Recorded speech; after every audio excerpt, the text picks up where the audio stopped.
रसिक हो, चमत्काराला नमस्कार अशी आपल्याकडे एक म्हण आहे. आपला पुढचा जो स्पर्धक आहे तो असाच एक दैवी चमत्कार आहे असं मला वाटतं. तो पहिल्या फेरीत आला होता तेव्हा असं वाटलं होतं की हा काय करणार आहे असा मला प्रश्न पडला होता. आता मात्र असा प्रश्न पडतो की हा काय करू शकत नाही. हा तर काही करू शकतो. आळंदी पुणेहून सोहम गोराणे येतोय. जोरदार टाळ्यांनी स्वागत करा.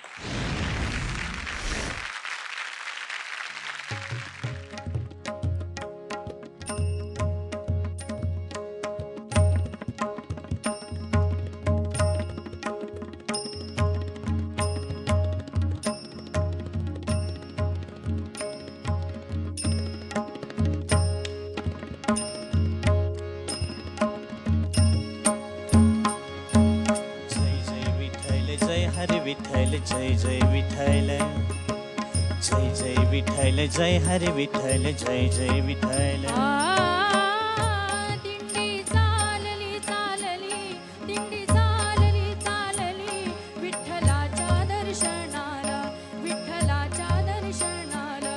भूमी गजर हरिनामाचा, भूमी गजर हरिनामाचा, भक्त नामात रंगला, भक्त नामात रंगला. दिंडी चालली चालली, दिंडी चालली चालली, दिंडी चालली.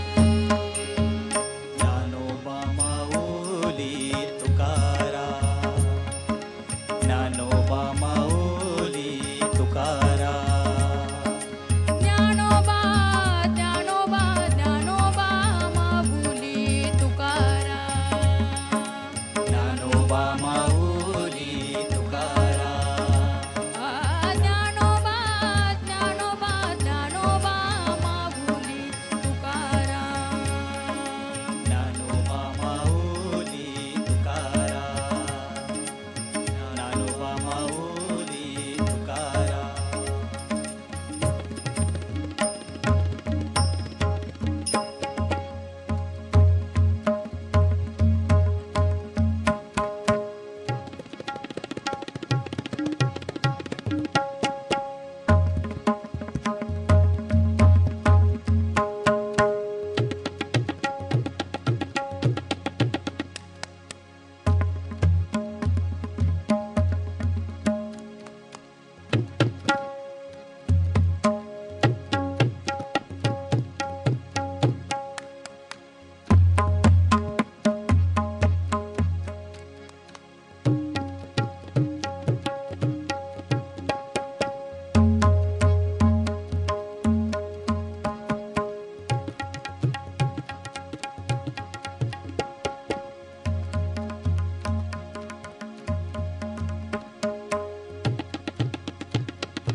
ज्ञानोबा माऊली तुकाराम.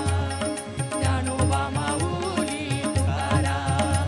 हे ज्ञानोबा ज्ञानोबा ज्ञानोबा माऊली तुकाराम. ज्ञानोबा माऊली तुकाराम. ज्ञानोबा ज्ञानोबा ज्ञानोबा माऊली तुकाराम. ज्ञानोबा माऊली तुकाराम. ज्ञानोबा माऊली तुकाराम. ज्ञानोबा माऊली तुकाराम. ज्ञानोबा माऊली तुकाराम.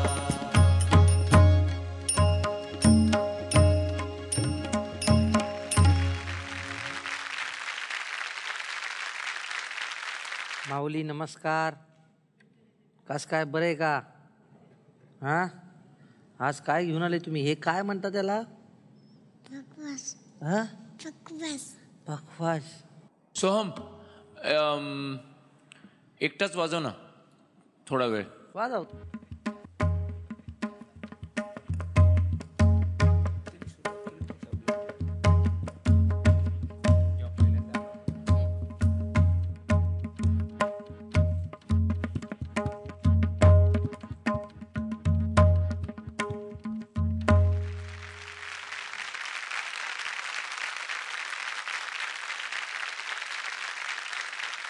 नमस्कार. हा पुन्हा एकदा चला नमस्कार. सगळे नमस्कार करा यांना. गोंडस बाळाला नमस्कार.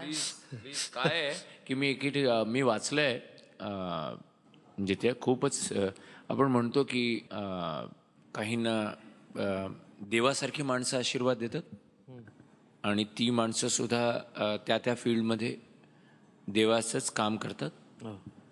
तसं मी ऐकलं होतं की माणिकताईंना आशीर्वाद वयाच्या 7व्या वर्षी बालगंधर्वांकडनं मिळाला होता. आणि मला असं वाटतं की ह्याला डायरेक्ट देवानीच आशीर्वाद दिलेत या पोराला. आणि तो याच्या पुढे काय वाजवणार आहे तेच माहिती नाही मला, पण मला असं वाटतं की ह्याला पुन्हा सांगावं काहीतरी वाजव. इतकं सुंदर आहे. पण अजूनही बाबांना प्रश्न विचारावासा वाटतो की हे आता तुम्ही त्याला शिकवलं, आपण गाणं बसवलं असणार बरोबर ना, तर असं काही तुम्ही करता का की तो वाजवायला लागला त्याच्यातनं काही निघालं? एक वेळचा प्रसंग आहे सर की ज्योती गात होते कव्वाली सासो की माला पे आणि मी वाजवत होतो. आणि मी वाजवत असताना मलाही माहीत नाही, ते गाणं ऐकलेलं नसल्यामुळे मी धिक धिना तिक धिना धिक धिना हा ठेका वाजवला. हा खेळत होता बाहेर, पळत आला, पप्पा असं नाही, धिंगता धितांग तिंगता धितांग. मी त्यावेळेस त्याच्या पाया पडलो. काय आम्हाला खरं असं होतंय की त्याला जज करणं म्हणजे नेमकं कसं जज करावं, कारण याच्याबद्दल काहीच बोलता येत नाही आम्हाला. त्यामुळे हा खरा तर आमच्या कॉम्पिटिशनच्या बाहेरचा पोरगा आहे, पण मार्क तर द्यायलाच लागतील आम्हाला. तेवढेच मी करू शकतो आत्ता तरी. आणि ही पदकं त्याची त्या वयाची आहेत. आणि 10 पदकं. मी सुद्धा 10 मेडल्स. पैकीच्या पैकी 20 पैकी 20 मेडल. असं वाटतं.